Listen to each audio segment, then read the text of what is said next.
हैं, कुछ गिफ्टेड भी होते हैं और कुछ उनकी अल्लाह ताला ने नेचर फितरत इतनी अच्छी बनाई होती है कि जो दूसरों को आसानी देते हैं, दूसरों को खुशी देते हैं, दूसरों को सुकून देते हैं।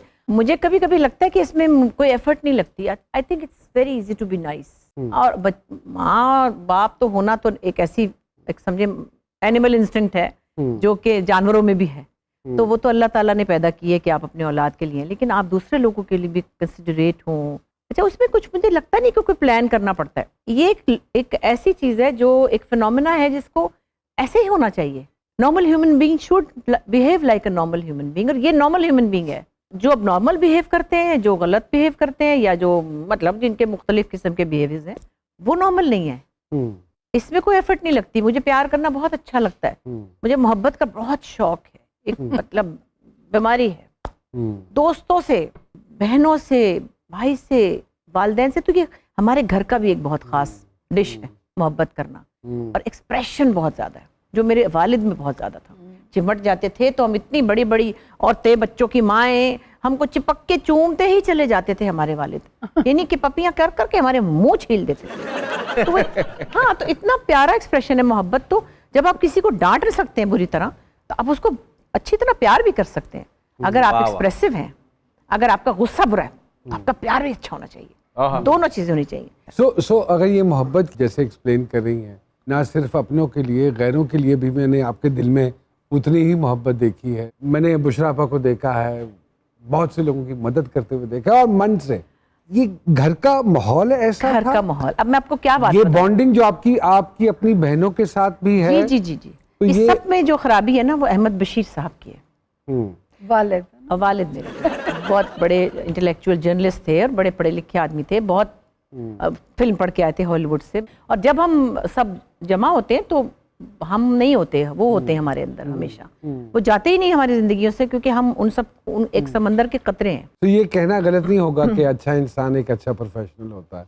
हाँ, फिर वो जिंदगी में हर जगह आपको वो चीजें काम आती हैं। और खास तौर पे मैं एक बात कहती हूँ, सबके लिए कहती हूँ, आप अगर थोड़े से भी ताकतवर हैं किसी भी हवाले से, एक हाउस वाइफ भी ताकतवर होती है, उसके सामने जो उसकी हेल्पर है वो कमजोर है, उसके ऊपर रोब क्या डालना, लिस्सेनों की मारना, है ना। वाह वाह वाह, हाउस वाइफ भी ताकतवर होती है। वेरी गुड, वैलिड मतलब मैं ये कहती हूँ कि हाउस वाइफ जो कोई भी काम नहीं करती है, घर में होती है, मतलब नौकरी नहीं करती, और अगर आप किसी हैसियत पर ही मामूर हो, तो आप अपने सबॉर्डिनेट्स को क्या करें, ये तो तुम वो, तो मैं तुम्हें ये कर दूंगा, मैं तुम्हें वो कर दूंगी।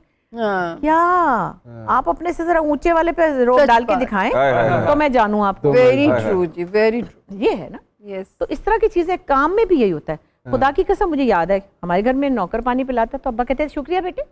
और किसी ने अपनी कहानी सुनाई ना कि मेरे साथ मेरे वालिद आंसू पोंछते, इतने रोंदू थे ना, हर वक्त रोते ही थे। हम कहते अब्बा बड़े रोंदू है भाई। फिर ये एक फर्ज था बगैर कहे हुए कि जो भी मुलाजिम आता था कि दोपहर को कायदा बस्ता लेके इसको पढ़ाना है, तो कभी सुंबल बैठ जाती थी, कभी बाजी, तो कभी मैं।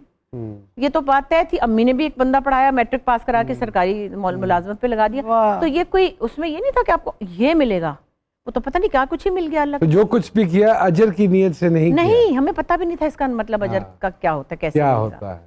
तो वो चीजें फिर आपकी पर्सनैलिटी के अंदर ऐड होती जाती है। जो कुछ आप देखते हैं ना अपने घर में, वो माहौल का बड़ा अच्छा असर हुआ। बेटियों के साथ भी बड़ी आपकी एक दोस्ताना सी बॉन्डिंग है बहुत ज्यादा। तो मैं वो तोतली बोलने वाली अम्मा, जो अभी तक एक मेरी बेटी बड़ी माशाल्लाह मजेदार गल्ला करते रहे तोतली जुबान से भी कि ओ जदों जानते ने, क्योंकि वो कनाडा ने, ते कहंदे ने हाय हाय मैं आ गई हां कि बस वो की हाँ, वो मेरी बड़ी बेटी है ना नरीमान जो है ना, हाँ, तो उसके घर जाके फिर वो लोग आटा नहीं लेते ना, क्योंकि रोटी पकानी पड़ती है ना वैसे ना। तो फिर मेरे दामाद कहते हैं आंटी वो आप अभी आराम कर ले, हम देसी स्टोर गए थे तो हम आटा लाए थे, तो आप जब आराम उनसे होंगे ना, फिर मैंने कहा अच्छा भाई, फिर मैं उनको पराठे बना के देती हूँ, फिर जो भी उनको अच्छा लगता है। लेकिन अभी भी नरीमान जो है वो माशाल्लाह बड़ी हो गई है खासी, बच्चा भी उनका बड़ा सा है, मेरी गोद में मैं बिठा लेती हूँ उनको। वैसे थोड़ा साइज भी उनका ज्यादा है, लेकिन मुझे अच्छा लगता है। यहाँ लेते हैं एक छोटी सी ब्रेक, और ब्रेक के बाद जी सरकार में दोबारा आपकी खिदमत में हाजिर होते हैं।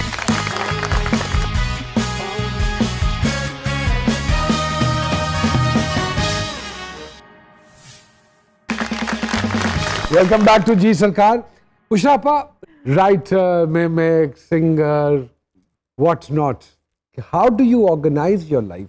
पता नहीं, I think I never, writing के लिए कब वक्त निकालती अब हैं? तो खैर 2-2 साल में ही लिखती हूँ कभी कभार, हाँ। तो फिर बहुत सी चीज़ों से कट ऑफ करने के बाद, जैसे अभी 1-2 कहानियाँ फिर फुदक रही हैं, और हर दफ़ा कहती हूँ अब नहीं लिखूंगी भाई, अब तो कुछ से कुछ ही हो जाता है, लिखो तो फिर वो वैसा बनता नहीं है, फिर कुछ भी मसाइल बहुत से होते हैं, फिर हर राइटर ये कब डिस्क्लोज हुआ कि आप लिख भी सकती हैं?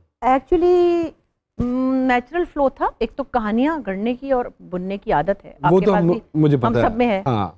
तो मैं एक दिन ऐसी एक कहानी मेरे माइंड में वो आई कि हमारे साजिद हसन है ना, उनकी शादी शकीला से हुई थी, बड़े प्यारा कपल है माशाल्लाह। अब शकीला इज ओल्डर है ना, उनसे बड़ी है, लेकिन उन्होंने संभाला है साजिद जैसे बच्चे को, वरना कोई नहीं संभाल सकता था।